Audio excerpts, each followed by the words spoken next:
भवान् भीष्मश्च कर्णश्च कृपश्च समितिञ्जयः अश्वत्थामा विकर्णश्च সৌমদত্তিস্তথৈব চ।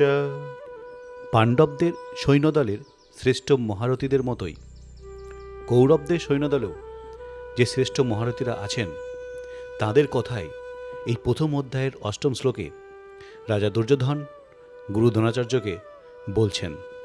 এই শ্লোকে রাজা দুর্যোধন 7 জন বিশিষ্ট ব্যক্তির কথা বলেছেন।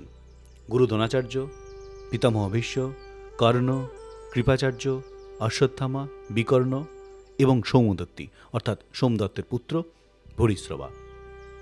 এখানে দ্রোণাচার্য এবং ভীষ্মের পরে কৃপাচার্যের নামই দুর্যোধনের বলা উচিত ছিল, কিন্তু দুর্যোধনের কর্ণের উপর যত বিশ্বাস ছিল কৃপাচার্যের উপর তত ছিল না, তাই কর্ণের নাম এর মধ্যেই এসে পড়েছিল। যাতে দ্রোণাচার্য এবং ভীষ্ম এতে কৃপাচার্যের প্রতি অপমান না মনে করেন, তাই দুর্যোধন কৃপাচার্যকে সংগ্রাম বিজয়ী বিশেষণের দ্বারা তাদের প্রসন্ন করতে চেয়েছেন। তিনি কৃপশ্চ সমিতিঞ্জয় বলেছেন। সমিতিঞ্জয় কথার অর্থ হল সংগ্রাম বিজয়ী।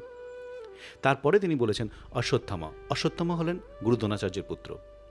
তারপর বিকর্ণের কথা বলেছেন। বিকর্ণ হচ্ছেন রাজা দুর্যোধনের ভাই। সৌমদত্তি অর্থাৎ সোমদত্তের পুত্র ভূরিশ্রবা। সোমদত্ত ছিলেন বালিকের পুত্র। বালিক ছিলেন রাজা শান্তনুর ভাই। রাজা শান্তনু হচ্ছেন পিতামহ ভীষ্মের পিতা। পিতামহ ভীষ্মের মাতা ছিলেন মা গঙ্গা। এই অষ্টম শ্লোকে এই বিশিষ্ট 7 জনের কথা রাজা দুর্যোধন গুরু দ্রোণাচার্যের কাছে উল্লেখ করেছেন।